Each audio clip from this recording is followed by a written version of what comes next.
चलिए शुरू करते हैं। আমি যদি বাংলাদেশের প্রধানমন্ত্রী হই, সোহরাওয়ার্দী উদ্যানে আমার একটা মূর্তি বানায় রাখবো রাবারের।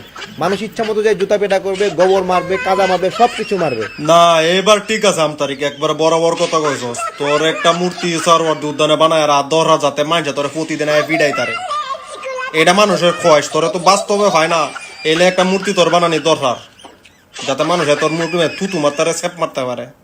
জামাতের লোকরা বিভিন্ন জায়গায় বসে আছে, আর বিএনপি হলো লুটপাটে ব্যস্ত, আর আওয়ামী লীগ নিধনে ব্যস্ত।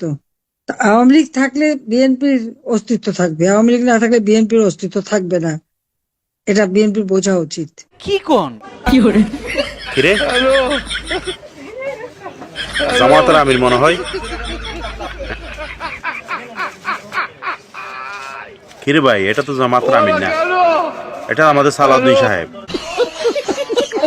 শুধুমাত্র ধর্মের নামে একটা ট্যাবলেট বিক্রি করে জনগণের সাথে প্রতারণা করার পরিকল্পনা করছে।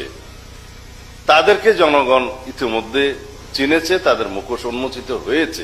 স্ক্রিনে যে ভিডিওটা দেখতেছেন, এই ভিডিওটা বাংলাদেশের 10% মিনিস্টার সালাউদ্দিন আহমেদের ভিডিও। এটা মসজিদের ভিতরে কি জায়গা নাই, নাকি এটা আপনার ধর্মের ক্যাপসুল বিক্রি করার নতুন তরিকা? মানে এখানে কি কোনো নাটক বা কোনো সিনেমার শুটিং চলতেছে? চারপাশে আপনারা সবাই ঘিরা ধরে রাখছে, আর আপনি একাই রাস্তার মধ্যে বসে বসে নামাজ পড়তেছেন। জিনিসটা কেমন জানি হাস্যকর হয়ে গেল না? বিগত দিনে আমরা দেখছি বাংলাদেশে সারা রাত তাহাজ্জুদ পড়তে পড়তে রাত পয়া ফেলাইছে এমন নেতা, এবং এমন নেতাও দেখছি যে দিনে রাইতে মিলা 24-25 রাকাত নফল ইবাদত নাকি করতো। সেই নেতারা কিন্তু এখন দেশে নাই, তারা এখন দেশ থেকে পালাইছে। বলে যে আমরা কোরআন সুন্নাহর বিরুদ্ধে কোনো আইন করব না, কোরআন এবং সুন্নাহর বিপরীতে বাংলাদেশে কোনো কানুন করা হবে না, এবং যদি থাকে সেই বিষয়ে বাতিল করা হবে। আরে কোরআন সুন্নাহর বিরুদ্ধে করবা না, সাহস করে একটু বলো না কেন যে আমরা কোরআন সুন্নাহ অনুযায়ী আইন চালাবো। রাষ্ট্র গণতান্ত্রিকভাবে চলুক সেজন্য সহযোগিতা করতে চাই না। যতবার তোমরা বলেছ ততবার জাতিকে ধোঁকা দিয়েছো। সঠিক বলেছেন। এই জামাতের ওইটা ঢেকে দাও, চলে যাও, ওই জামাতের ওটা দেখা যাবে না। আজকে ইসলাম ধর্মের সবচেয়ে বড় শত্রু হচ্ছে জামাত ইসলাম। আমি গর্ব করতে পার্লামেন্টে এই স্বাধীনতা বিরোধী শক্তিদেরকে রাজনৈতিকভাবে নিষিদ্ধ করা হোক। এটা একেবারেই ভণ্ড। আমি বলছি ধর্মকে ব্যবহার করে তারা ক্ষমতায় যেতে যেটা হবে। আরে হারুন্যা মন্দির ফুট অসল মাল চিনুস নি, অসল মাল, অসল মাল, অসল টেয়া, অসল পয়সা চিনুস নি, যেগুলা সরকারে ব্যান করে দেয় এটার অসল মাল। 24-এর পরে তোরা এই দেশের লাগে অসল মাল হয়ে গেছস। তোদের মতো মহিলা আবর্জনা যেগুলা আছে এগুলা স্বৈরশাসকের সাথে বুড়িগঙ্গায় লাইটতে ফেলাই দিছে জনগণে মন্দির ফুটাই। যে প্রার্থীকে 2 জনে ধরে মাইকের ফোন তুলে দিতে হয় এবং যাকে 10-12 জন ধরে মঞ্চে আনতে হয়, সে কি করে জনগণের সেবা? এটা হাস্যকর।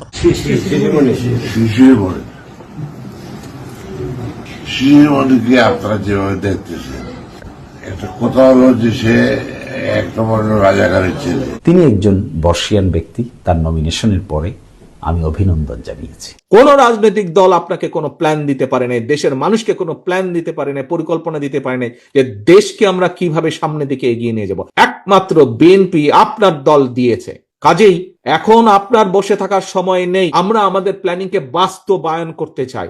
ধানের শীষকে জিতাতে হবে, এর কোনো বিকল্প নাই। ঘরে বসে আর কত করবেন? সবাইকে অনলাইনে জাপায়া পড়তে বলেন। আচ্ছা তারেক সাহেব, আপনি মানুষের কমেন্টগুলো পড়েন, তাহলে বুঝবেন জনগণ কি চায়। ইনশাআল্লাহ এই মাসে আমাদের নেতা দেশনায়ক জনাব তারেক রহমান বহুল প্রতীক্ষিত সেই দিনটির অপেক্ষা যেটা আমরা রয়েছি, এই মাসে ইনশাআল্লাহ উনি বাংলাদেশে প্রত্যাবর্তন করবেন।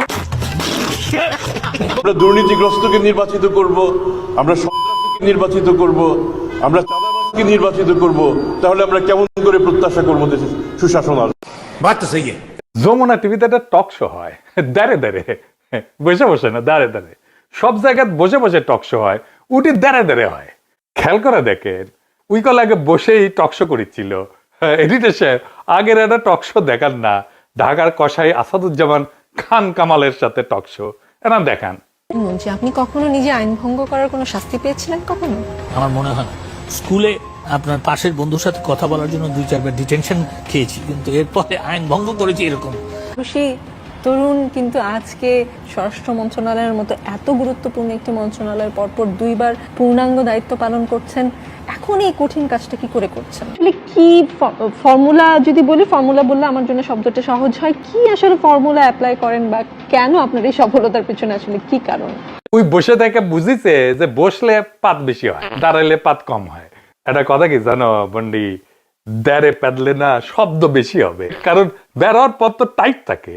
তার মানে বসে থাকলে পাত বেরোনোর জন্য ভিআইপি গেট খোলা থাকে, আর দাঁড়ে থাকলে বন্ধ থাকে, তাই চাপ বাড়ে। ব্যারিস্টার শাহরিয়ার ও টকশে যে কইছে ওই যে নাম ভুলে যায়, ওই যে সরদির বডিগার্ড, তো কইছে কি সরদি বডিগার্ড বিশ্বাসঘাতক। বিজয়ের মাসে যমুনা টেলিভিশনের সেটে দাঁড়িয়ে আপনি বঙ্গবন্ধুকে বিশ্বাসঘাতক বলেছেন। আমি আমার জায়গা থেকে বাংলাদেশের স্বাধীন বাংলাদেশের নাগরিক হিসেবে এর প্রতিবাদ জানিয়ে রাখলাম।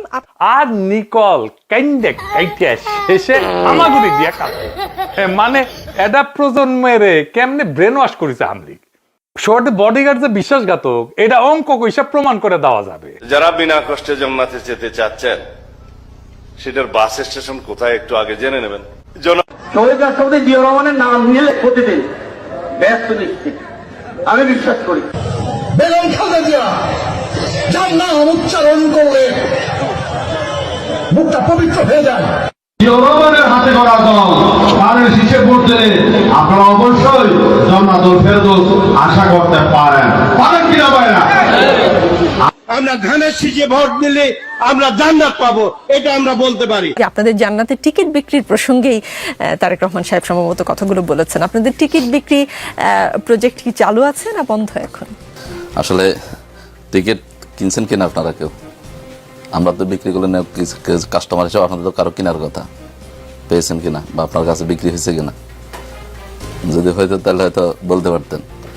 আমি তো দেখতেছি এখন বিএনপির অনেকে টিকিট বিক্রি করতেছে, দানের শীষে ভোট দিলে জান্নাত পাওয়া যাবে, এবং যদি দানের শীষে ভোট না দেয় তাহলে আল্লাহর লানত নেমে আসবে, এরকম ভিডিও তো ভাইরাল হচ্ছে। তো ওগুলো নিয়ে কিছু বললে তারেক রহমান আমাদের ভালো লাগতো। আর ওনারা যারা সেকুলার রাজনীতি করেন বা জাতীয়তাবাদী রাজনীতি করেন, ওনাদের বিশ্বাস এক ধরনের। আমরা লোকরা প্রস্রাব করে, প্রস্রাবের তোরে ভেসে বঙ্গোপসাগরে গিয়ে